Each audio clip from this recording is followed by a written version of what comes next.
Popcorn World.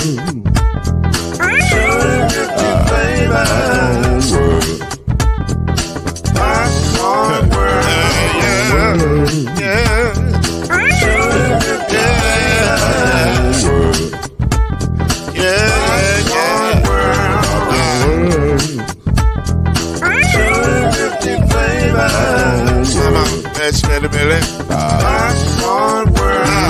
Can I make you groove now? Yes, I can. So you can get this groove in the back of a can. But to make it round the world when the holes in your hand. Popcorn World. 250 flavors gonna make you smile. 250 flavors gonna make you smile. 250 flavors gonna make you smile. I said popcorn make you smile. Ah. Popcorn World. Popcorn World. Popcorn World. Popcorn World. The Popcorn World.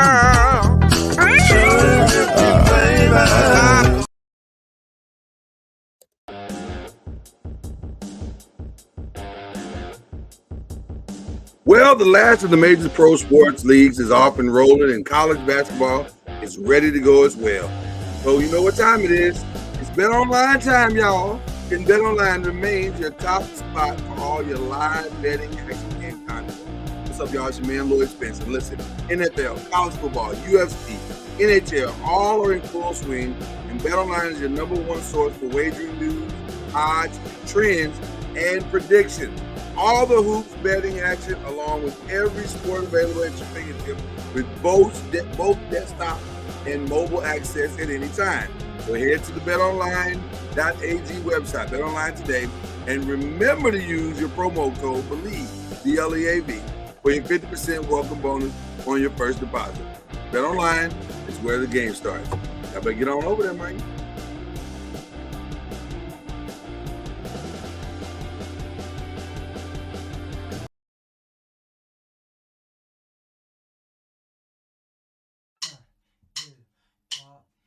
You're now listening to BLEAV in the ACC with Heisman Trophy winner and Florida State legend, Mr.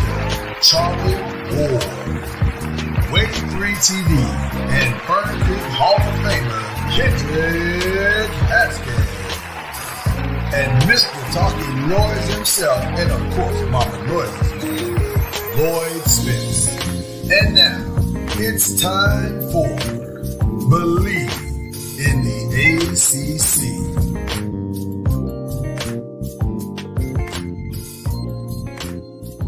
Well, with only 2 and possibly 3 weeks left in the season, things got real interesting after last week because Florida State took care of business and so did the University of Louisville. And now our show is, you know what, Kendrick? What? You can, that's fine if you want to bring your broom out to talk about sweeps, that's fine. Because guess what, Kendrick? We ain't on that. What? We ain't on that. You know what? I got cold. This is what we on, Kendrick. I got cold I got cold in my basement. You know what it is? He's petty. Charlie, this is the petty side of Kendrick that you don't understand. So he wants to come in with his little broom because he literally wants to brag about the Cowboys sweeping a team that is starting an undrafted quarterback who literally still lives with his parents. When they had full staff in week 1. What does that? When they lost 40-0. When they lost 40-0. You know what?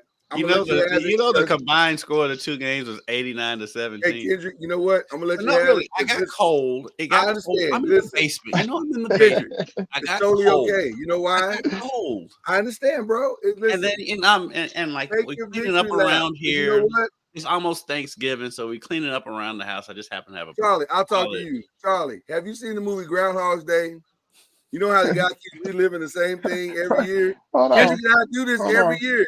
He brings out this stupid broom every year for the past 25 years, and then at the end of the year, because they keep sweeping the Giants. It's great. Listen, and that's the only team they'll sweep. They won't beat anybody else. You'll be sitting by me at the end of the season. That's not true. They'll win other games. They've already won other games. They've already won other games, silly. You'll be sitting by me, silly, at the end of the season, I know you this. always are. I know this year, bring better wings and meatballs because the ones you had last year were trash. No, my wings are fantastic. I'll let you have this fine. And look, I Where know y'all held this party? In our minds, I think it'd be somewhere. It'd be somewhere in January. It'll be sometime in January because the Cowboys are not going to disappoint. They're going to lose at some point. But it'll be in January because it'll be in the playoffs where Dallas will actually be, unlike the Giants. You're right. You're absolutely right. Losing again for the 30th time in a row. Hey, that's why I got to take my small victories. I feel you, bro. Listen, do what you got to do. That's why I'm not trying to take this from you. But I was cold. And I hadn't really said anything all week. It's just completely okay.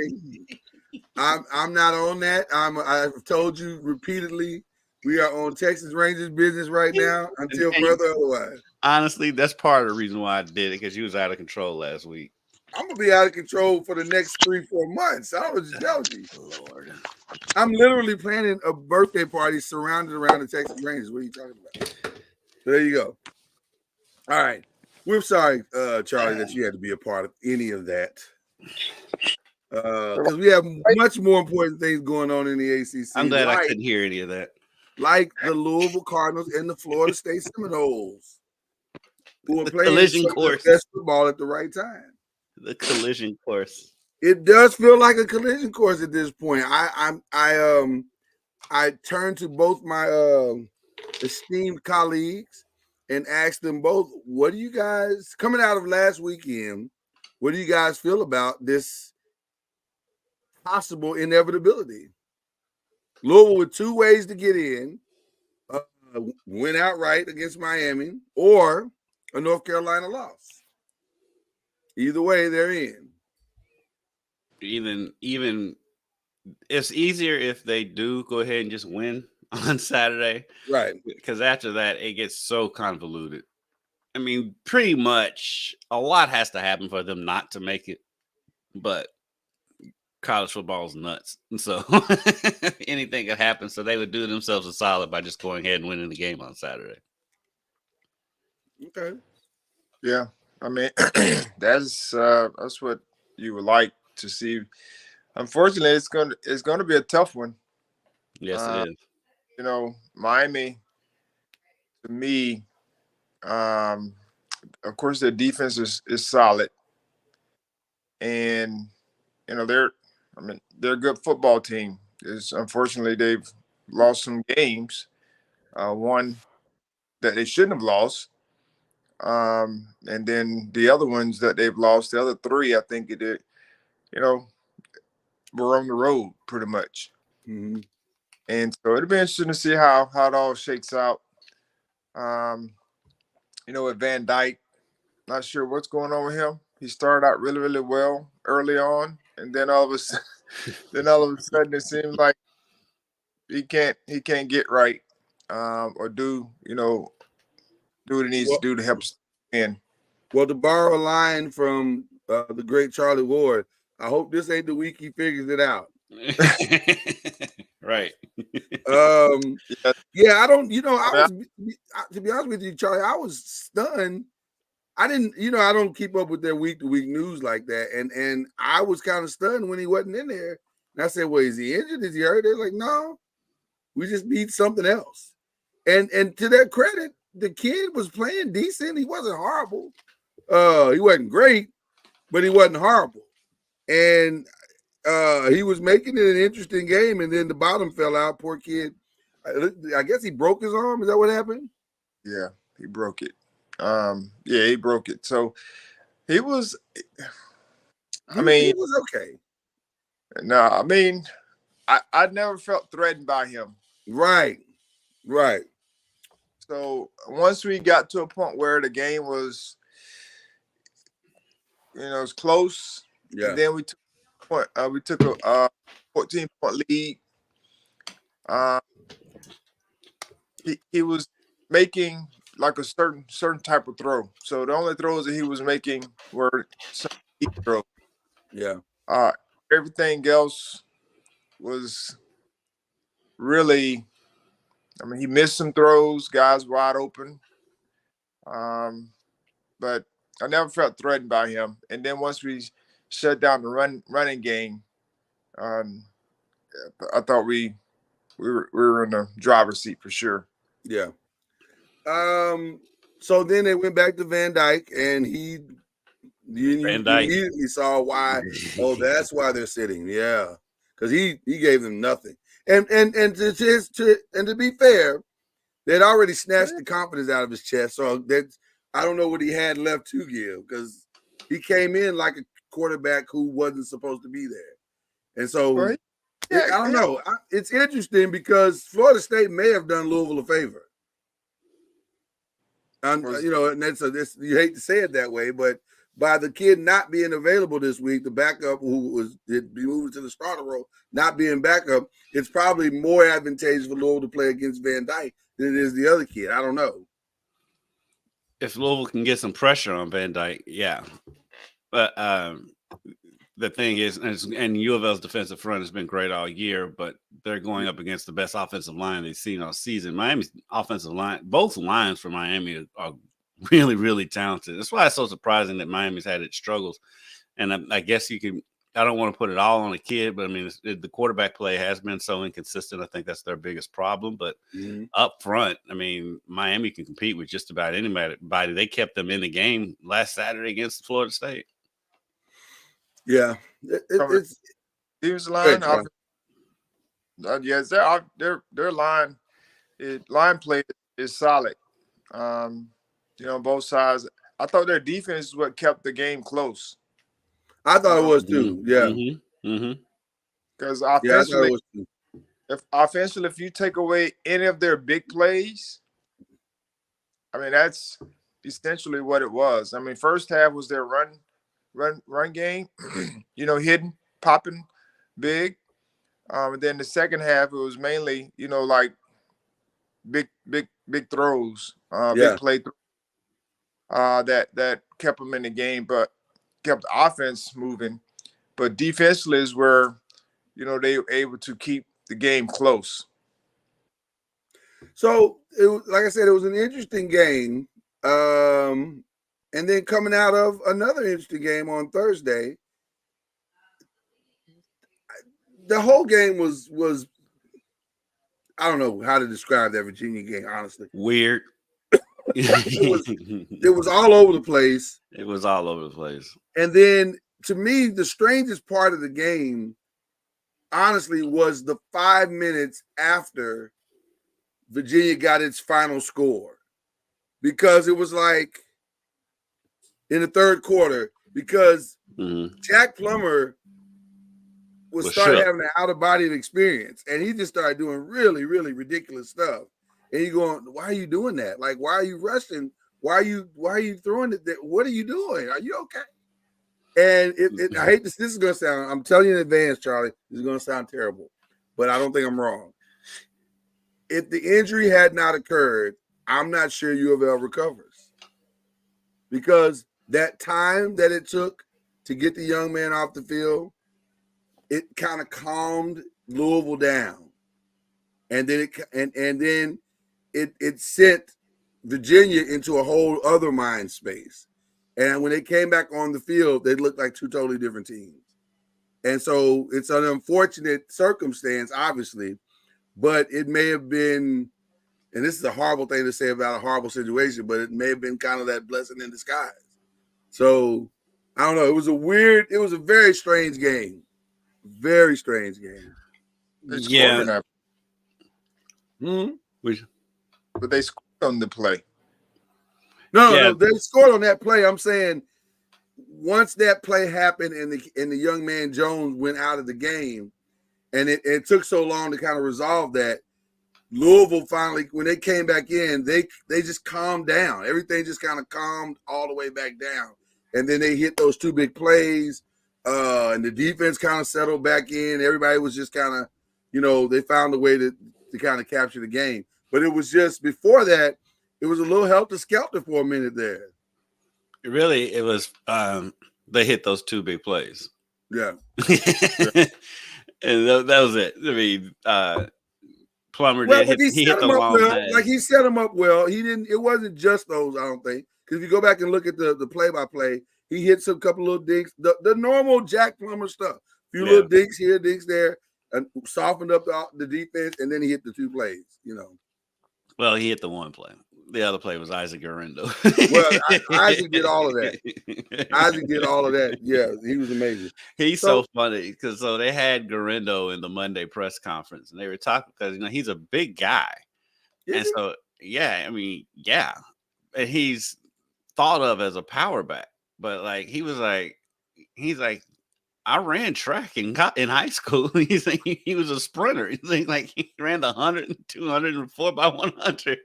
He said, I put some respect on my name. He said, he's like, I just put 35 pounds on it since high school, so people don't remember that. Then I'm fast. But yeah, when he breaks through the line, he has been a godsend for them because he's been pretty good for them as a backup anyway. When Jordan is gone, Jordan needs a rest or whatever. But since Jordan has been injured, Garendo's been fantastic. And he has. He really has. And he was talking about, he came from Wisconsin where they ran the ball all the time. So it was like, what made you, want to go play for Jeff Brom, who throws it all the time? And he was like, I'm going to learn different aspects of the game. I'm going to learn how to catch the ball out of the backfield and picking up the blitz and stuff like that and being able to run more. So he's been a godsend for U of L this year. Well, that's why he came there. He didn't realize that wasn't going to happen. He's going to be back in the Wisconsin offense because the strength of the team is running it. I mean, let's just be honest. It is. It's a Big Ten team. It's the most Big Ten team that Jeff Brom's had. With a little twist, a little small twist.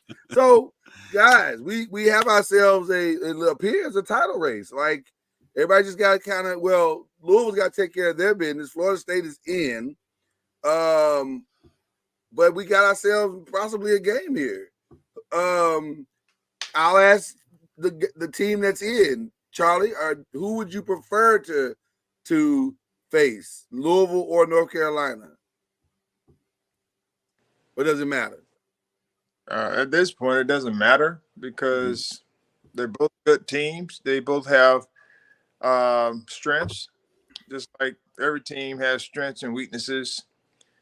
I know Florida State has prepared themselves with the players that they have, the experience that they have, the games that they played, not just this year, but over the course of their time.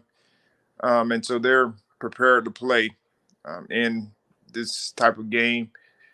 Louisville and North Carolina. North Carolina was there last year. And so they've had this experience again. I think they were there last year. Or was it Duke? It was Carolina. I think it was Carolina, I think. It was Carolina. Yeah, I don't think it was Duke. Yeah. No, it wasn't Duke. So they've been there before, and Louisville, of course, they just need to continue to improve each week in the sense of just being dominant in some form of fashion, just so they can. I know they'll have confidence going in, but it plays a big part when you're playing good, solid football. I'm just using this last game as an example, where they playing at home, or they're playing Virginia. As we know, Virginia's been trending upwards all season. Mm-hmm. And, they find themselves down, in the fourth quarter and having to find a way to fight back, which is a good trait to have because you need those type of games. You just didn't think that it'll be, at home against Virginia. But that's a good thing to experience as well, because you need those type of experiences in tough games to be able to be down, make plays. And so I think, both teams will be, a very good opponents when it's all said and done. And we should have a very good football game. Well, I'm very curious to see how Louisville handles this weekend. And I do agree with you, Charlie. I don't think at this point they're going to lose focus at all. It feels like they are locked in. What will be interesting is going back to your guys' earlier point. I can make a case that this might be the most physical team that they've played this year, especially in the trenches. And so what'll be interesting is to see how they match that physicality early on. If they can match it like with the same level of intensity, then they should have success. But I'm curious to know if they I don't think there's a home field advantage. Now that's the one thing Louisville will have going for them, because I don't think Hard Rock is a home field advantage for Miami at all. In fact, I'd argue that there will probably be, for what could be a historic day, there'll probably be as many Louisville fans there as there are Miami fans. Yeah, because Louisville fans are weird. They'll travel, but they don't go to the home games. Right. They love so weird. They love the vacation. Yeah, so it's going to be a They don't strange fill game. up their own stadium. It's so weird. But they may pack 20,000, 30,000 into this game, like real talk. It's kind of funny because it reminds me of when we went, Kendrick, to the Russell Athletic Bowl that year. And I'm thinking, on the day of Louisville, Kentucky, this is a terrible, decision by the administration to have Louisville go to Orlando to play a bowl game on the day of the Louisville, Kentucky basketball game. And that place was packed. It was half Louisville in that stadium. Yeah. And ironically, that was against Miami. So yeah, they travel well. Yeah, they beat Miami to death that game. They really did. That was a fun Teddy Bridgewater and Devontae Parker. So go ahead. You got something?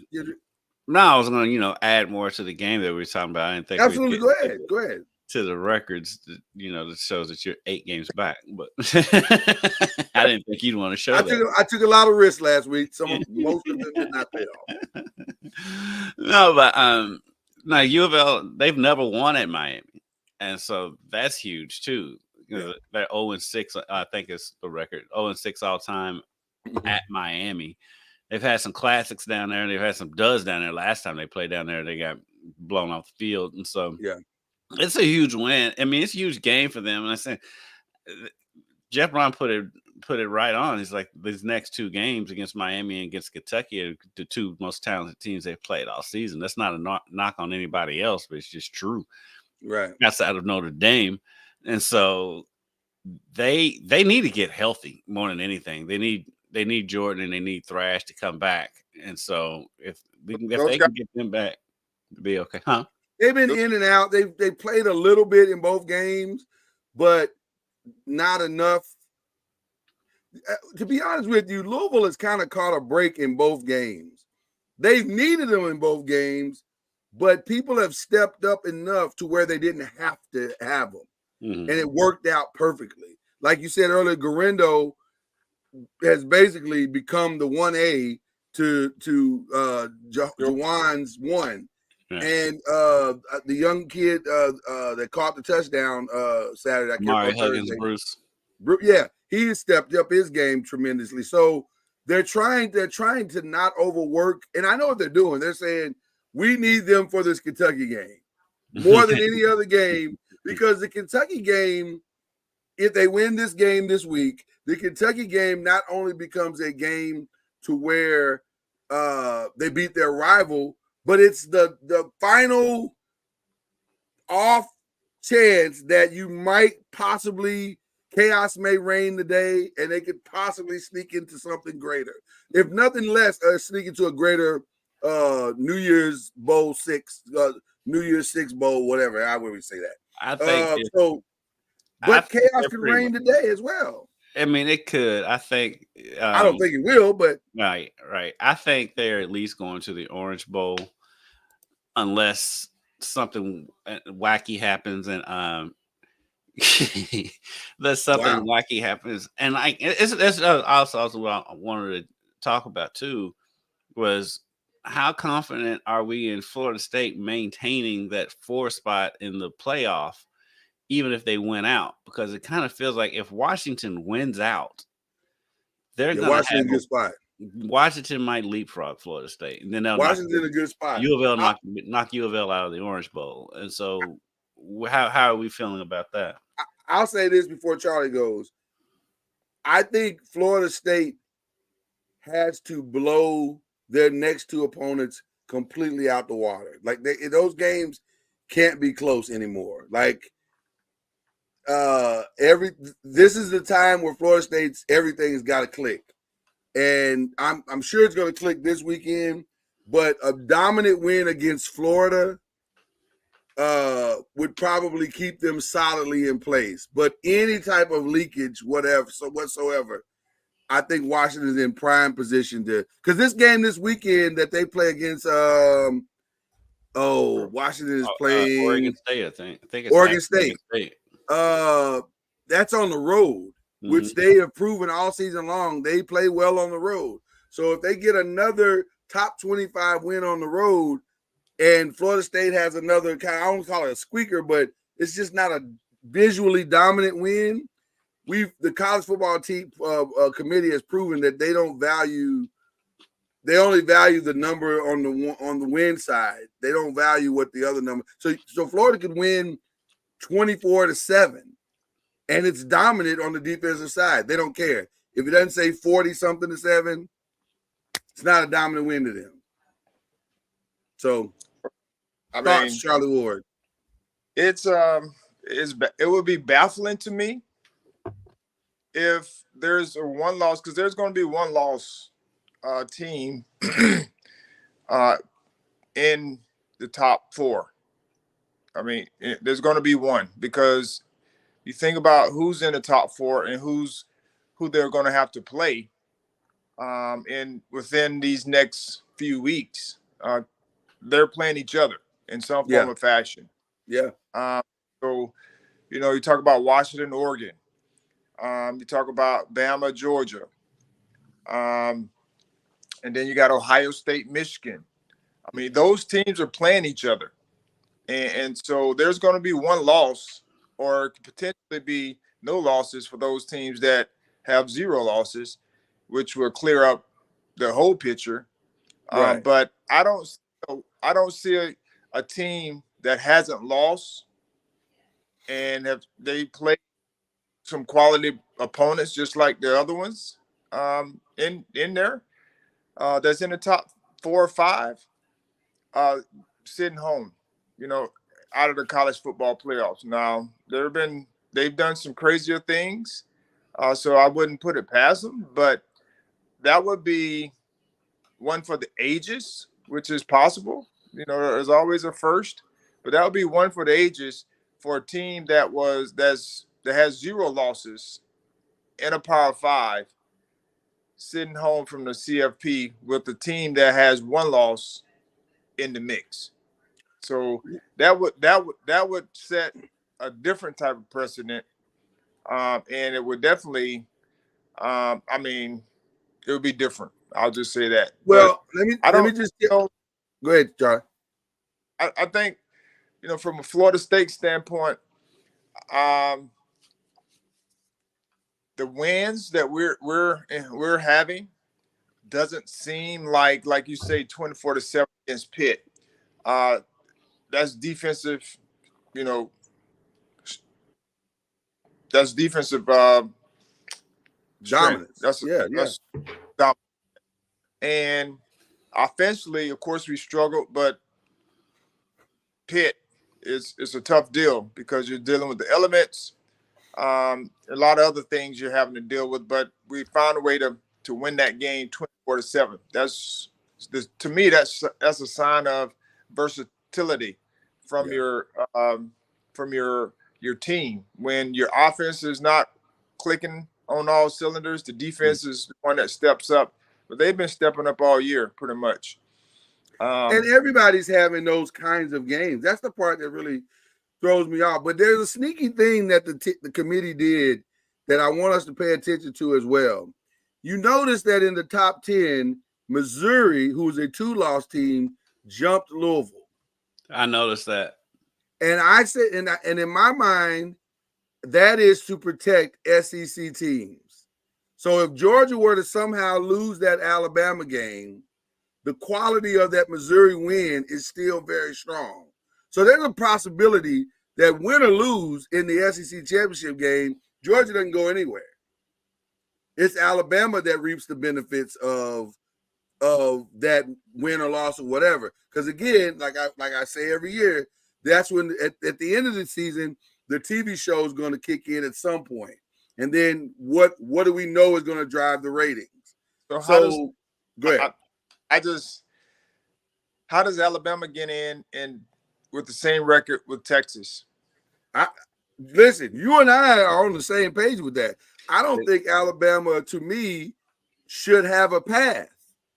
But they're going to say that they do because of what we just said. Because, it's Alabama. And Nick's going to, he's going to bellyache and lobby and go on every sports talk show in America to lobby for his team. So it's whatever it is. I personally think Washington should be there over I keep saying over Michigan. Michigan's Penn State win is not as impressive to me as what Washington has done all season long. Like they've gone on the road and beaten Oregon. They've gone on the road and beaten USC. That's impressive to me, man. Now their defense is not good, but offensively, Michael, huh? I was going to say their defense is suspect. Oh my God, it's terrible. But you got to score 40 points to beat them, because Michael Penix is slanging that thing around the field. Which, by the way, let's take a side break for that before we get to these. I think Michael Penix might be the guy. I'm not asking you to reveal your vote, Charlie, but I am asking you: is that a Heisman? Or... Has he put a Heisman-worthy performance on the field? I mean, yes, he has. Okay. There's others that are in the same boat in a sense. Is there a non-quarterback?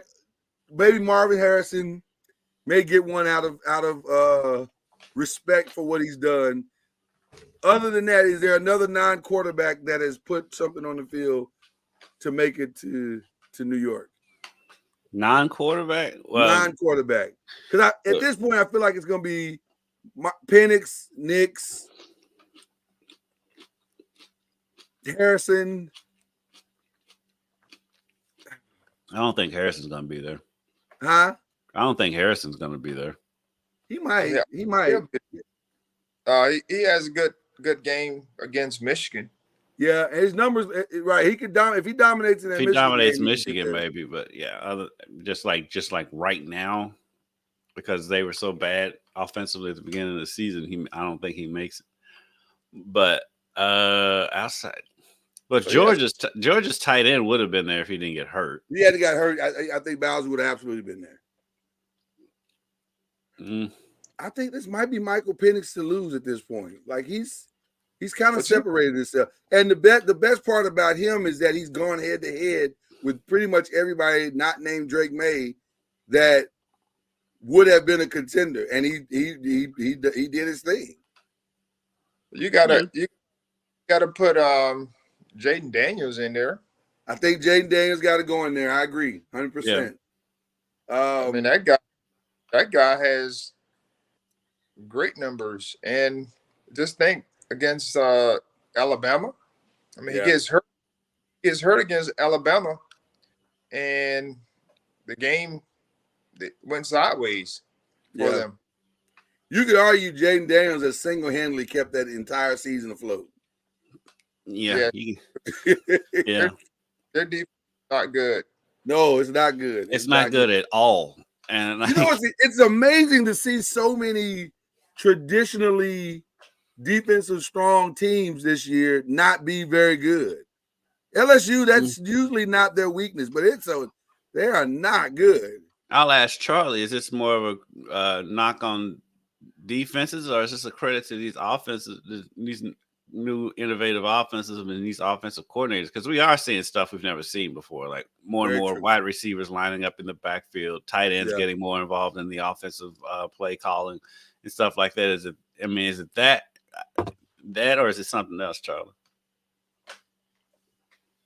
No, I think it is some offensive things, but tackling is tackling. I mean, you That's got to be able USC's to issue. Oh my God. USC just doesn't like tackling. They should be running those drills on a loop every week. It's like, why do and they you even got have a weight room? you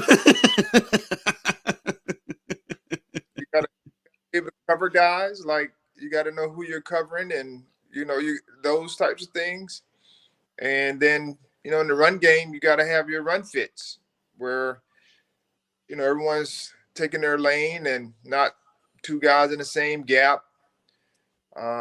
Just having those breakdowns, they play a big part. Yes, the evolution of the offensive game has been around for quite some time, since the late 1900s, but it's I still think you have to be sound in what you're doing, and guys have to hit their gaps and be willing to tackle and cover. Because when you have bust, you can't allow that bust to be you can't have multiple. If you get one bust and it goes for a touchdown, then that okay, cool. But when it's like multiple bust after bust assignments, that's where you get bad.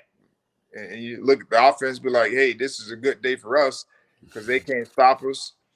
And defensively, you're just trying to figure that thing out as a coordinator, and you're starting to see more and more offensive and defensive coordinators getting fired in the middle of the year. Yeah, it's weird. It's very weird. I'm I don't want to go off on a tangent here, Charlie, but and Kendrick, but I don't understand the defensive back cornerback position anymore. Here's what I mean by that. There used to be a rule where when you're covering somebody, you look back at the ball or look back at you see where the ball's coming and try to make a play that way. I don't understand this thing where you never look at the ball and you just can somebody help me? You're a coach, Charlie. Help me with this new thing where you never look at the ball or where it's coming from or anything. You just put your hands up or try to make a stop that way. I'm very curious to know why that has become a thing. Because you see it not just in the college, but even in the pro ranks. They don't even try to look for the ball. Well, there's two ways that I think they teach it. One is to play through the eyes and the hands of the receiver. So that's the one where you don't look at the football. And then the other one is to get contact, where most times you get contact anyway, and then you take a peek Right. back to see where the ball may be.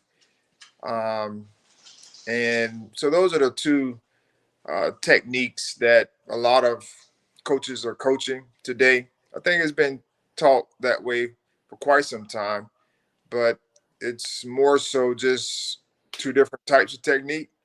Which do you prefer? I'm curious. I think they're both good at different times. Okay. Those situation, and like sometimes you may not be able to get your head around, but you have to play through the hands and the eyes of the receiver. And sometimes it works, sometimes it doesn't. And then those that turn around, sometimes they get lost. When you taking a peek at the receiver, the ball is either short and you're taking a peek, or the ball is long and the receiver get disconnected in some form or fashion. But you've seen guys get interceptions. You've also seen guys give up touchdowns. So I don't think there's a specific technique that works better. I think it's a matter of who is doing it and how well you can do it.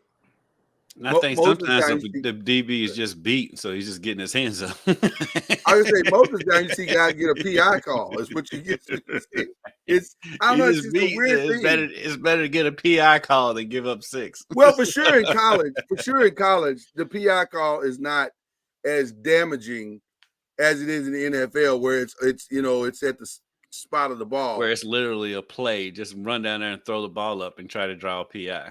That's what a lot of teams are doing. Which Jeff makes Saturday sense. admitted that the other day on Get Up. Oh yeah, for sure. Shout out to Russell Wilson, who was, Who was that? that was a great play. I can't take anything away from the play. It was a great I'm play. talking about what you just did. What I do? It looked like you was swatting. Oh, it was a gnat. I don't know what is going on. It was a gnat. It freaked me out. I was like, what is that in my face? Okay, I'm sorry. Let's get to the games. We definitely need to get to the games at that point. All right. So obviously Louisville hung in there to beat Virginia. Florida State hung in there to beat Miami. But there were some other games. Shout out to Virginia Tech and Boston College, who never seem to disappoint. Virginia Tech ain't put up 48 points in 5 years. And all of a sudden, now they're an offensive juggernaut. They're a solid team. I don't know. They're a good football team. The quarterback is coming around. Not 48 points, though, Charlie. Well, it's Boston College. Well, that is touche, Charlie. Touche. Clemson. Y'all gonna stop talking about Clemson Tigers. I am going to continue to talk about Clemson Tigers. That's this dude. I'm I present to you. Charlie, was I wrong? Was I wrong about Clemson? How many losses do they have? They have 4. Okay. And there may be one more coming. I give you credit for saying they're going to have 4 losses. Yeah. But however, you say they're going to lose every week. So if he's going on how I do you not pick them to believe. Lose. I do not believe. You need to start believing. That's why you're in third. No. That's not the reason I'm in third. That has nothing to do with it. It's stock. You better get you some of that Clemson stock. No, I'm good on that. Because I get that Clemson stock is you start paying some NIL money. Until then, I'm out. Okay, NC State and Wake Forest. NC State, you can argue they've kind of turned their season around. They've been playing some good football here lately. So now my question is this enough for Dino to keep his job? Well, I'm glad that they're not firing him or letting him go like at the end of the year. I mean, they've already said it. No, I'm just saying, like some of these teams are firing a coach, a la Texas A&M, 3 games before the end of the season. Oh, you saying they haven't fired him yet? Yes. Yeah, they'll probably let him finish the season. That's the decent thing to do, right? You would think. Because he's been the best coach they've had in a long time. Yeah, he's been the longest tenured. He's the longest tenured coach. He's the longest tenured, right? So at least let him finish the year. I don't know if it's enough to help him keep his job. This turned out to be an excellent game. I honestly thought Duke had this one at some point. Like Duke was really rolling, and I started to think, man, Riley might not make it back. Like he may have lost his job. This kid's pretty good. Yeah, I don't think he needs to come back either. Agreed. Agreed. Young quarterback I thought when he came into the Florida State game late, he was better than the guy that they were putting out there. Yeah. The middle guy, the second guy, yeah. Yeah, Blevins or Belvin. But I thought he was solid. He threw the ball well. You could tell he kind of knew what to do with it, where to go with it. Had good arm strength. And then this week happened where he showed us he's capable of handling the moment. He was pretty good. He was. Listen, I think Duke's got a bright future. They're gonna be all right. If they keep their coach. Well, that's the other thing. It may be hard.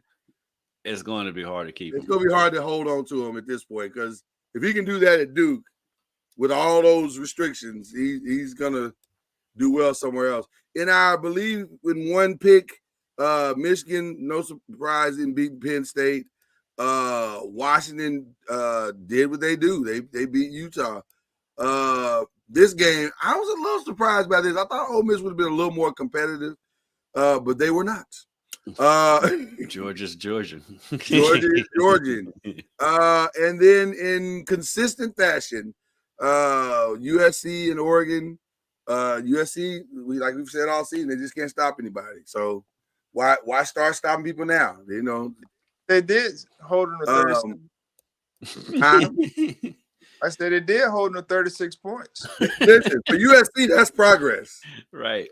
That is massive progress because Oregon's been putting up some real numbers this season. So you got to take your hat off for them. Maybe they're moving in the right direction. Two of the safest bets in college football are the unders in Iowa games and the over in USC games. So, if I ask the question, what was the score of the Washington game? The score of the Washington game was 35-28. So I asked this question. So Washington is I know where you're top. going. Yep. Utah is 28. I mean, Utah is, I'm not sure what their rank is at this point. They're probably somewhere in the mid-range, like 18. Something like that. I'll look it up for you, Charlie. So I'm saying when we were talking about Florida State, just going back to Florida, we were talking about Florida State and blowing out teams. And I mean, these teams not doing that either against quality teams, I should say.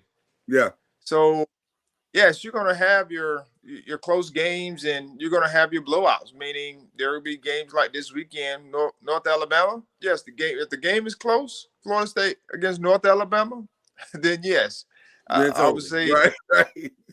struggling.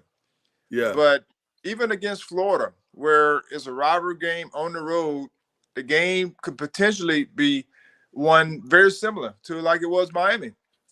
It was we had a 14-point lead in the fourth quarter, and then we gave up the long play to where they can cut it to 7 points. But once we got the 14-point lead, I felt comfortable, with where we were. And if we didn't give up that long play, they probably wouldn't have scored again. They probably would have kicked the field goal. But that was one of the only ways that they were going to be able to, score was big play. So I'm just saying these teams that they're talking about leapfrogging someone that's undefeated. They're in the same boat in that regard, where they're not really dominant. They're dominant on one side of the ball, but they're getting stops when they need them on the other. And by the way, I fully expect that Florida game to be close. That Florida is right now 5-5. They need one more win to get bowl eligible. They'll get that this week, won't they? Because I would assume they're going to get that this week when the SEC plays like high school teams. Right. I'm assuming they're going to get that this week. But you know what? No. They're on the road. Who they play this Missouri. week? Oh, they're not getting that this week. No, they're not getting that Missouri. Yeah, no, they're not getting that this week. They are absolutely not getting that this week. So, I don't know who did. Say it again. I said I'm not sure who did their scheduling. Yeah, I don't know who did that. That was crazy. The SEC. so they're going to need that game to get that game. They're going to sell out to that game. So I think that game against Florida is going to be like a close game. They're going to fight with everything they got. So I don't know.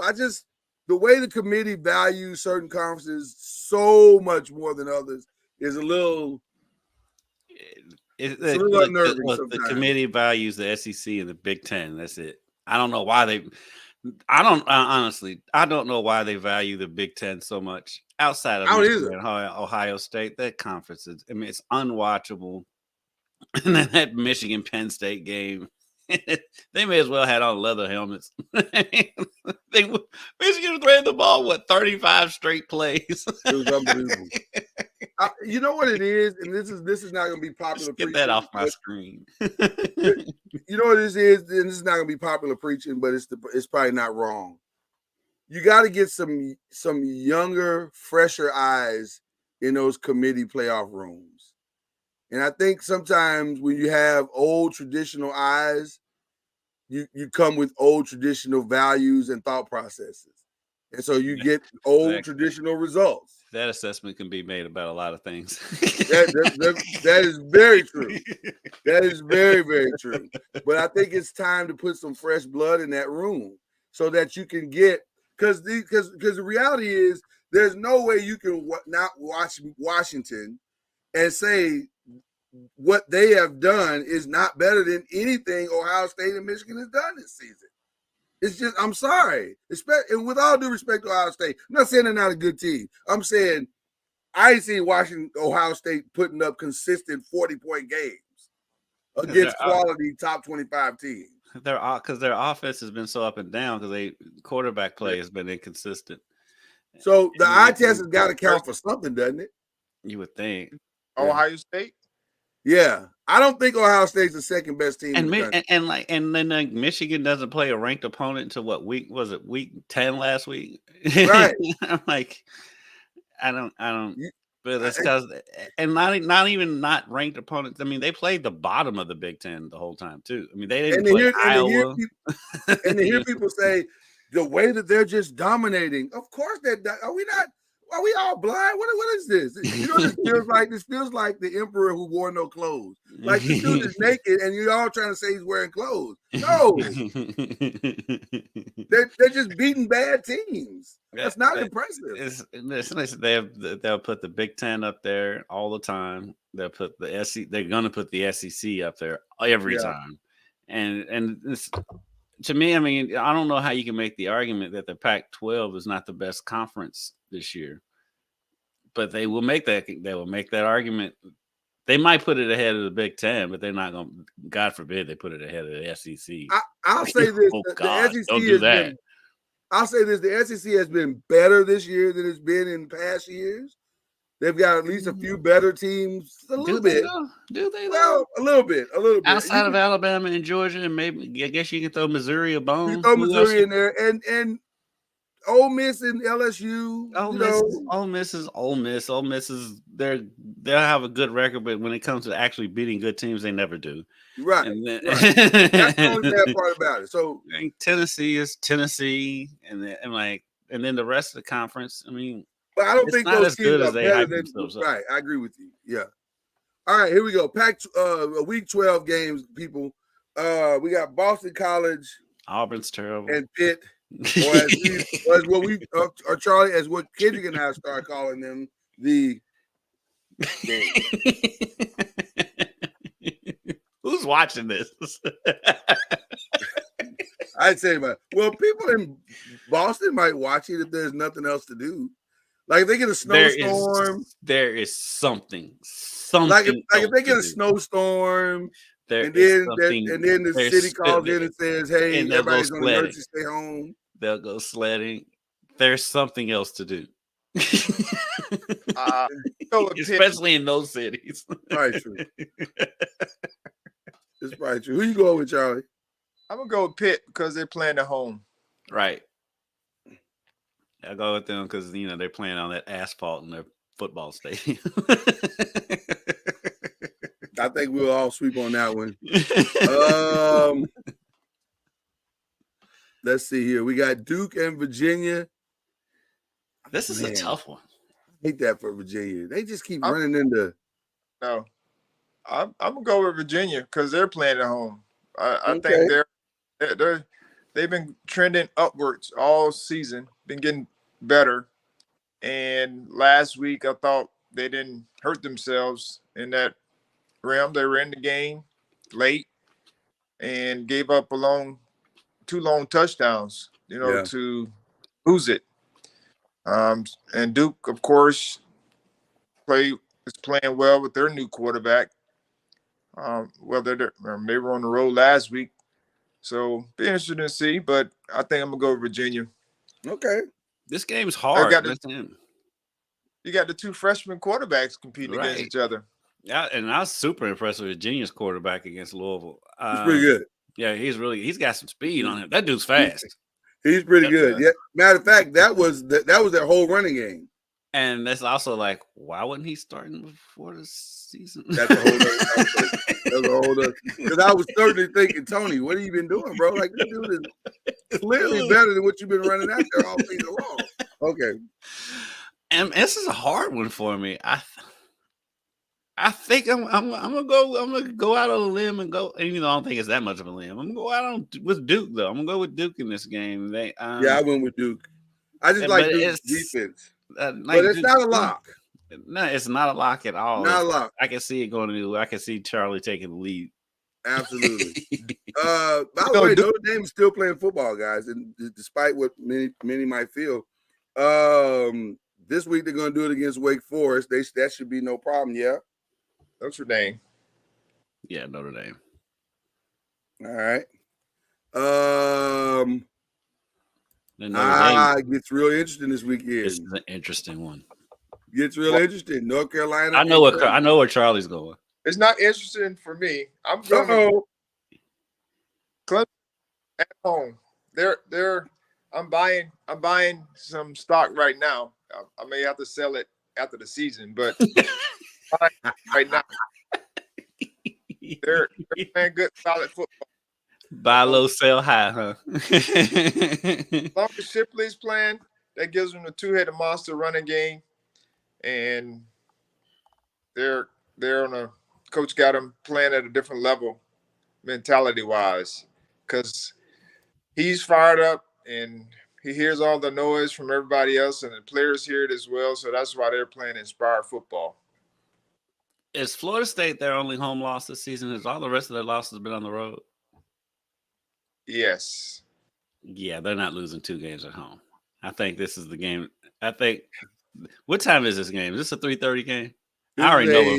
3:30 game, yes. I already know where Lloyd's going. I knew where the two of you all were going before the game even came up. Lloyd picks against Clemson every week. I just feel like one more loss is coming. Maybe against South Carolina. This Carolina. one makes the most sense.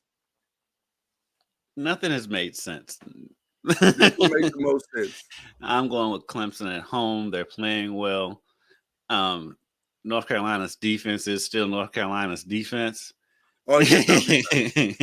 So I think when you juggle the two strengths versus the two weaknesses, I think Clemson's stronger defense outweighs North Carolina's stronger offense. I'm gonna go with UNC. You pick UNC every week. Doesn't matter. At this point, this is like Clemson's become your Sam Howell. They have become my Sam Howell. By the way, shout out to Sam Howell. Put up 52 points in our fantasy league last week. Right, who's doing everything. No, he had 60. He had 60. He's having his moments. I can't wait for him to beat your Giants. Now he's still gonna get Ron Rivera fired, but he ain't getting him fired. Ron Rivera getting Ron Rivera fired. NC State and Virginia Tech. What we doing here, gentlemen? I'm going with Virginia Tech because they're playing at home. I believe their quarterback is solid, even though NC State's defense is good, solid as well. And I'm not so on NC State's quarterback. Yeah, I'm still not sold on NC State's offense. And so I'm about to go with Virginia Tech. Here's what's interesting. We're all saying that, but quietly, NC State has amassed a 7-3 record and 4-2 in the conference. Hold on. What was it? What was their score last week? Check it out. 26-6. Who they playing?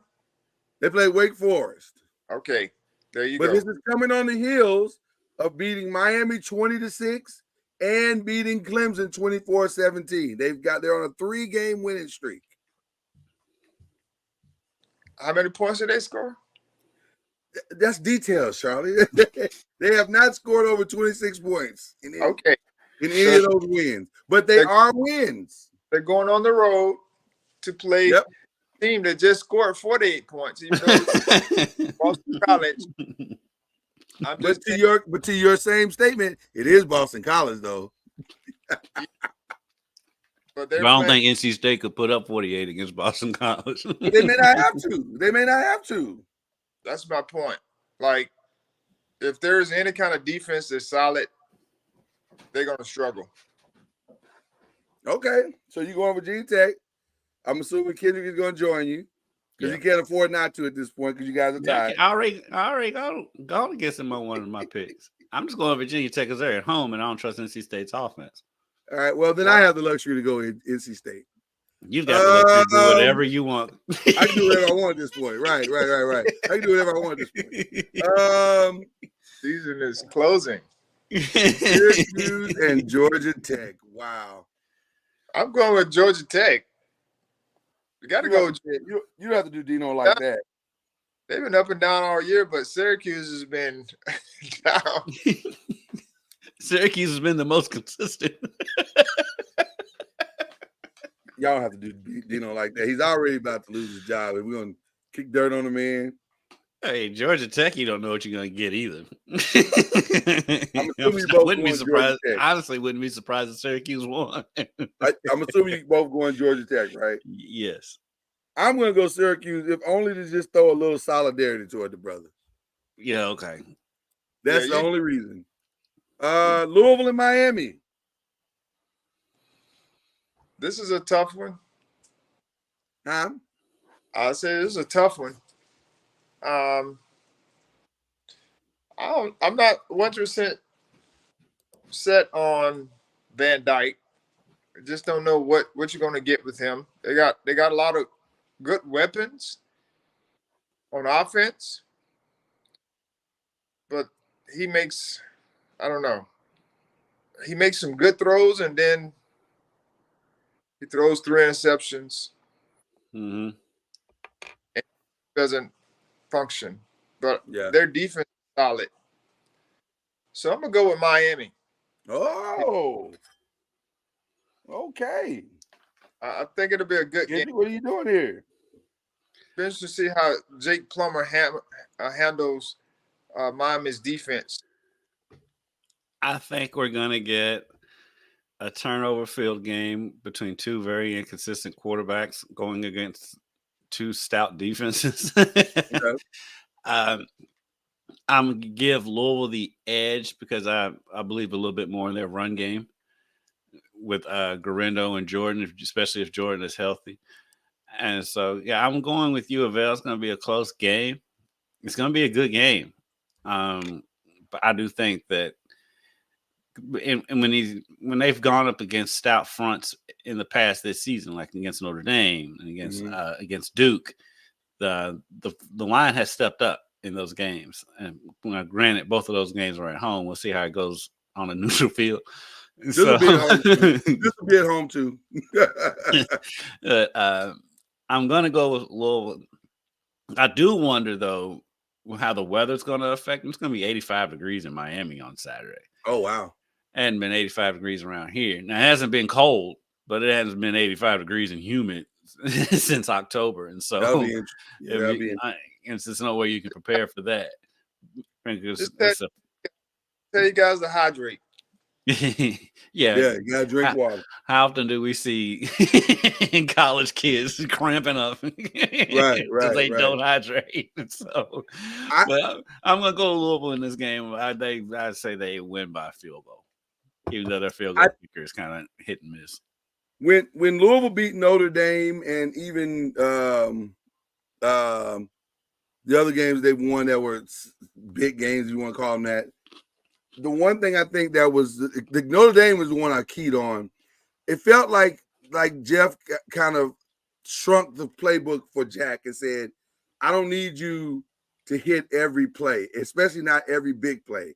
I just need you to not make mistakes and to take what's there. I think that's what this game will be. I don't think you're going to see him trying to throw the ball to Thrash or whoever down the field 5 times this game. It may be once or twice. They may catch somebody slipping and then he'll throw it. But you're going to see those dink and dunks, take what the defense gives you down the field game. And I think that's the reason why they're going to beat them. It won't be because they're just so talently superior to Miami, because I'm not sure that's true. But I think in the right key spots they are. And if they can get Juwan out the backfield, Garendo out the backfield, doing some special stuff, that'll probably be enough. So I'm going to say Louisville Maybe by a touchdown. Not much more than that though. Like I don't think it's gonna be a blowout. But it doesn't have to be. It doesn't have to be. They just got to win it. And the thing is, though, with Miami, though, you just don't know with them because they have been blown out and they've been blown out at home. And so you just don't know. And to Pastor Court's credit in the comments, he said, Georgia Tech did beat Miami. It'll now to that credit, Miami Court, beat clear, Miami because beat Miami Miami did some really stupid stuff at the end of that game. But at the same time, that might be also the reason why Louisville can win that game. So it'll be interesting to see. And then, of course, I think we're all clear on this one. I don't even have to. Now go ahead and try to make up some ground, Lord. No, not with this one. I'm good on that. But in this BLEAV one game pick, though, maybe here we go. We got Michigan and Maryland, Minnesota. By the way, we'll get the results of the. We'll get the results of Harbaugh's appeal thing tomorrow, right? I guess he'll go to court and we'll find out. Sharon used to coach here, the coach that was on TV. Oh, I know Sharon. I'll be honest with you. I was like, stop, Sharon. You gotta.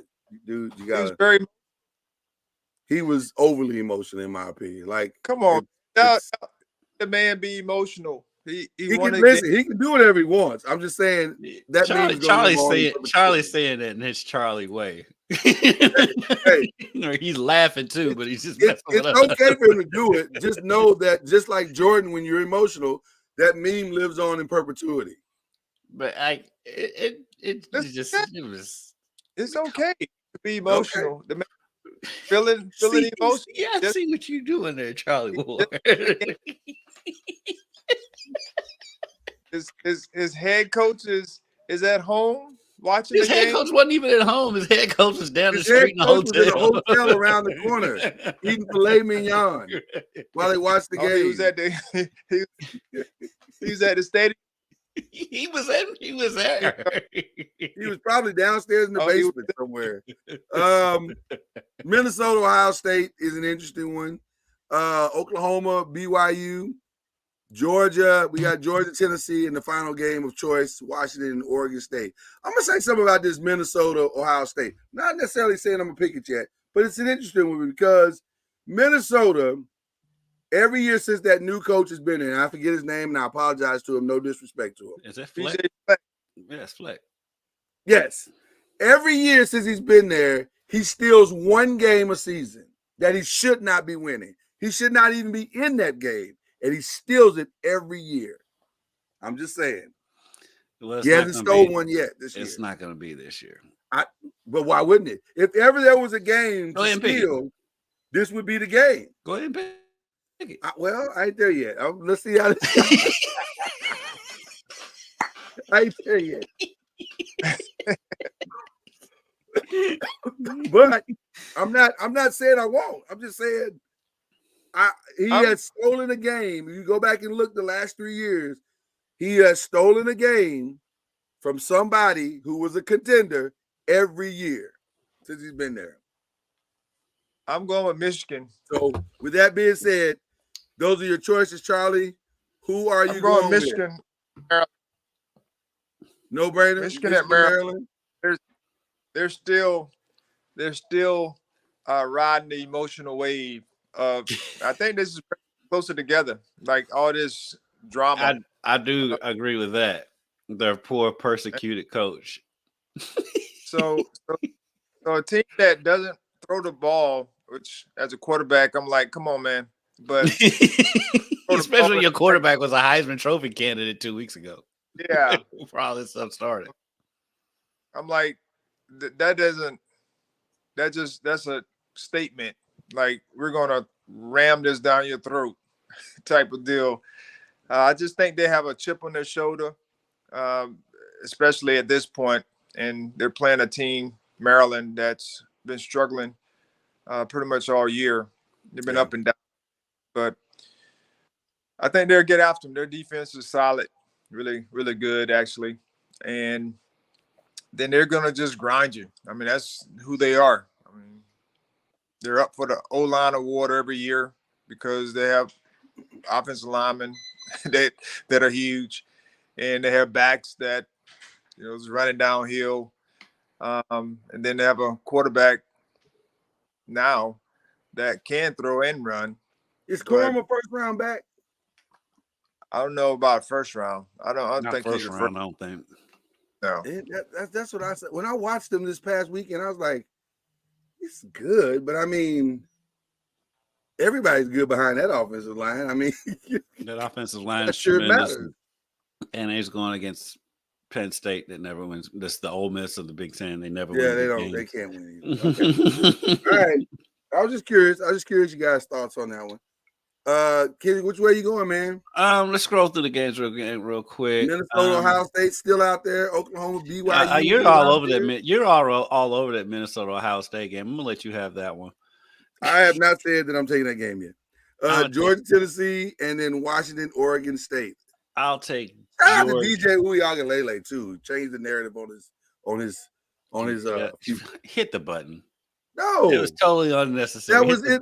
I'm giving him a legitimate shout out. Hit the button. That is not a flex. All them teams on there, and that's the one you decided to give a shout out because he's playing Washington this weekend. Georgia. I think. And that was a humble flex. A flex. Flexing by saying the man's name. Yep. We can't say names now, Charlie. We can't say names. You've been hitting that flex for 3 years now. Yes, I have. I'm going to take Georgia to blow out Tennessee in Knoxville. To blow out Tennessee. Wow. In Knoxville. Yeah. I have no faith in Tennessee whatsoever. Wow. Okay. Well, since I have nothing to lose whatsoever, I am going to take the Minnesota upset of Ohio State, and because I'm rooting for chaos. If that game was at Minnesota, I could see it. Maybe. They're not going into Columbus. You're doing. I am rooting. I am standing in standing support on of chaos. I would love to see utter chaos. You standing on business. I'm standing on the business. Shout out to Kendrick Perkins. So I'm believing in the chaos. Okay, so those are our picks for this week. I want to give a collective pick, a shout out real quick, if y'all don't mind. And this one is near and dear to all of our hearts. I want to give a shout out to Jimbo Fisher, who has taught the world how to be fired. And let me be very clear what I mean by that. I have the numbers right here in front of me. This is the greatest firing in the history of firings. Like, it's not even close. It's not even close. Like, I'm so impressed by this firing that's why we're bringing it up today. So here it is. This is the beauty of this firing. Jimbo Fisher will, in the next 60 days, get $19.4 million. Within the next 120 days, they'll pay him an additional $7.27 million, and then continue to pay him $7.27 million until the year 2031. That's, my friends, is how you get fired. That's how you do it. Look up Chris Mack's numbers. They're not that. Look up Chris Mack's numbers. Chris Mack, I gotta look up Chris Mack's numbers. They're not that. Nobody's that. But nobody's that. That's never happened before. When the whole fire Kenny Payne thing comes along, just look up Chris Mack's numbers. I will. I absolutely will. Kenny got a quality win last night against Coppin State. He said he may have saved his whole season. So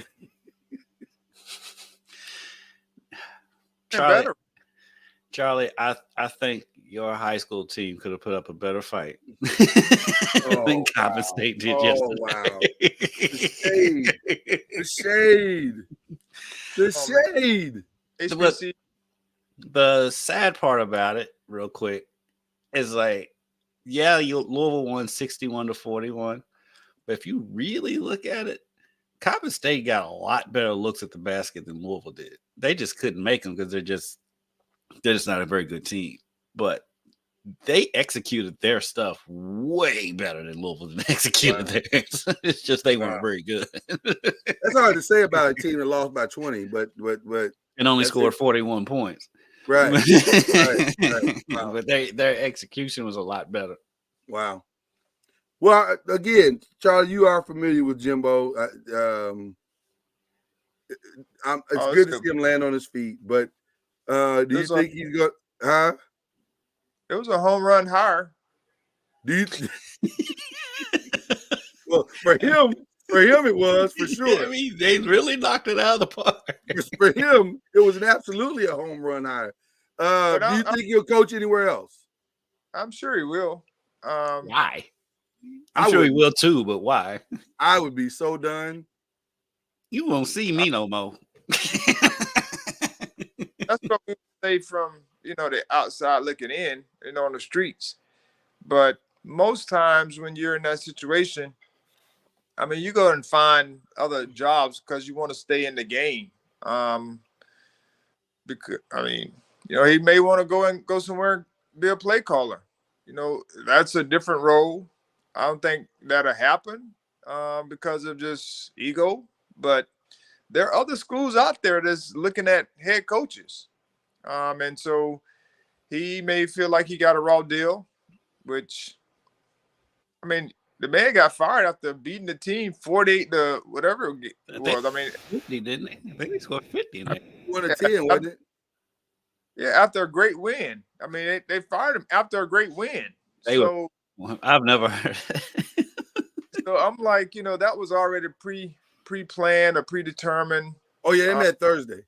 Firing the man after a great, win. And so if I'm him, I'm excited because most times when you get fired is after a bad loss or a loss, or a loss in general. But to get fired after you win, at least you can say I went out as a winner. Listen, not everybody finishes the season with a W. Hey, listen, whether he won that game Saturday or not, the fact that he's going to make $77 million, he went out a winner. I'm sorry. There's no loss here whatsoever. Yeah, he went out with a W regardless of what happened on the scoreboard. It didn't even matter. It did not matter. The brother won. Well, think about that, though. They're getting ready to try to find another coach that they're going to have to pay. They're not going to pay the next coach that amount of money. Yeah. Yeah. They got one right there. They got one right there. No, his ego won't let him take that less cut, that pay cut. You think he's going to take that job? He gave up being a head coach to be the job he's at now. Oh, Bobby P. But isn't he part of the problem? Not necessarily. I don't think Bobby's going to get that job. I don't think Jimbo getting fired had nothing to do with Bobby Petrino. I hate to say this, and this is going to sound really bad. I like to tell you guys in advance before I say it. They're probably going to find some young, talented black coordinator and pay him pennies on the dollar, and he'll be the next head coach of Texas A&M. But whoever it is, I mean, not going to make as much as Jimbo made. I mean, that's why I'm saying. That's why I said it the way I said it. They overspent to get him from Florida State when he was already wanting to get out of here anyway, or they were getting ready to want him to get out of here. And so it's kind of a good thing that because no one was going to pay him that amount of money to coach. But here's the thing, Charlie, just to piggyback on what you just said. No one is going to come in that's quality or proven. I won't say quality, proven. If they know that $75 million is the ceiling, I'm not going to go all the way down to 5 years for 10 unless I've never done it before. But they're not getting Lenning at Oregon. They're not getting Urban Meyer, because I'm hearing actually that he may be headed to Michigan State, actually. Because that's a great idea. Yeah, I'm hearing Michigan State right there. They're not going to get any. They're not going to. Lane Kiffin. I heard that name thrown out there. I don't think Lane is leaving Ole Miss for Tech. Why would you leave Ole Miss for Texas A&M? That's not necessarily an upgrade. You got to go compete with Texas and Texas Tech and Houston when you can stay in Ole Miss and steal players, and you got all of Mississippi to yourself. Why would you do that? So I don't think they're going to get. I don't think the search is going to merit what they think it's going to merit. Huh?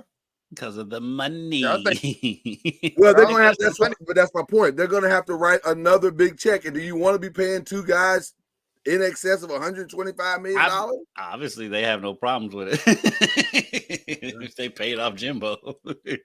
Well, I tell you what, if they do that, if they pay another coach $50 million to come in, then they're the problem. Now we know where the real problem is. But here's the other part of that. Here's the other part of that, though. It's because of how much money the SEC is making and how much money they're about to make in the new TV deal that they can afford to do that. And alongside with being in Texas with all that Texas oil money. That's where that comes from. I just think that, and listen, you guys may be right. I just don't know the coach. Who could they steal? Unless the offer is just insane. Like they say, Nick, we're gonna pay you $125 million. Nick's like, okay, cool, I'm out. Yeah, cool. So, but I just don't know who, right. I don't know who they could go steal at this point. I don't know. I mean, it'd be interesting to see, once it's all said down, all the speculation. But it'd be interesting. They're gonna have to, whoever comes in is gonna have to re-recruit some of their players because there is going to be a lot of cherry picking from that group. And I know Coach Prime and Colorado, they got their eyes on a few of those linemen. He'll have practically the whole offensive line. And I said that running back Owens, he was originally committed to Louisville in the first place.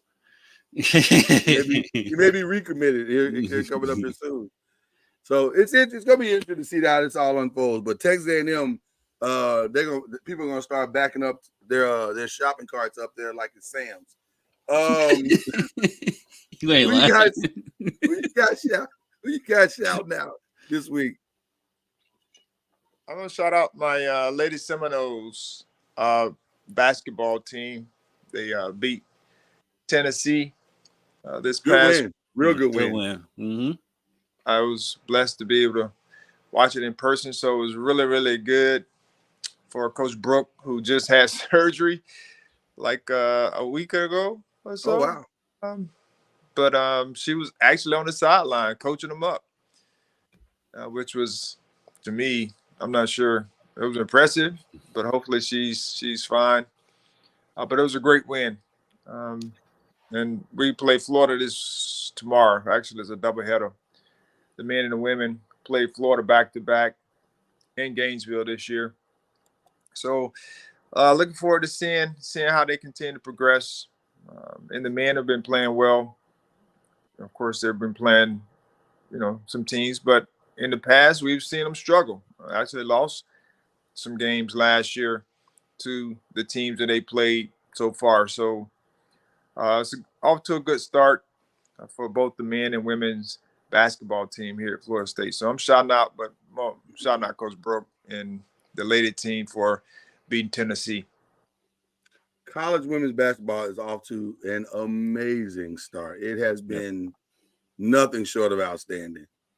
Right. I mean, so Mike much Wilbon even said it on Pardon the Interruption the other day. He's like, I'm excited about women's college basketball. I'm like, man, you need to step it up because I'm not excited to watch you.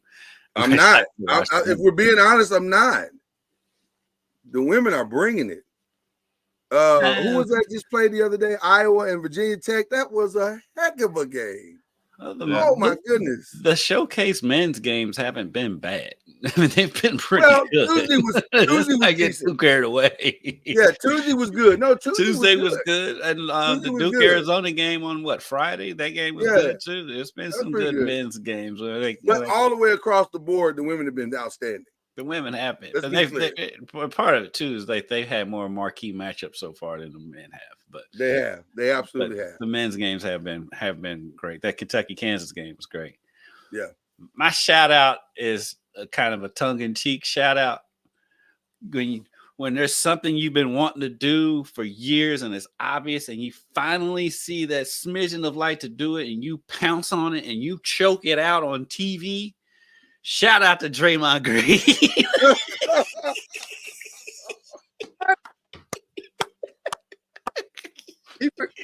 He forgot that.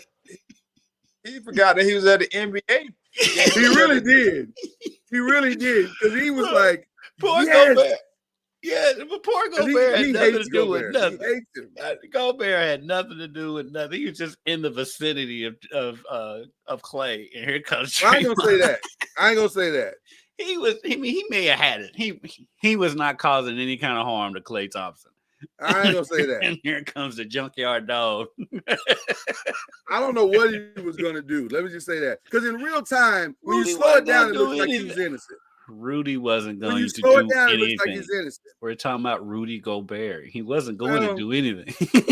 Probably not, but Trying to be a peacemaker. well, He was trying to. Frenchmen are known to be peacemakers. That is true. And, But- and then Cat did absolutely nothing, and he's right That there. was the shocking part. He did nothing. He was like, my brother, you on your own. Shout out to the NBA being feisty again. The NBA was feisty the other night. Yeah, There were like 4 fights. Yeah, this is good. Or pseudo fights. Or It was this four version. NBA fights. Listen, we sound ridiculous saying there were 4 fights to a guy that has literally been in an actual NBA fight. So we apologize, Charlie, for classifying any of this as fight. Who watched his coach clean Alonzo Mourning's leg. We apologize. Now that it's setting in what we're doing, Charlie, we apologize for calling any of this fighting. These scuffles or Kerfuffles. I was in a fight. I was in a scuffle. you was in a scuffle. Okay. Those are a scuffle. So yeah, these are the same things. Shout I out don't to even know if you call Draymond these Green. scuffles. I don't know what these are. Shout out to Draymond for taking advantage of an opportunity when he saw Oh boy, did he take advantage. it.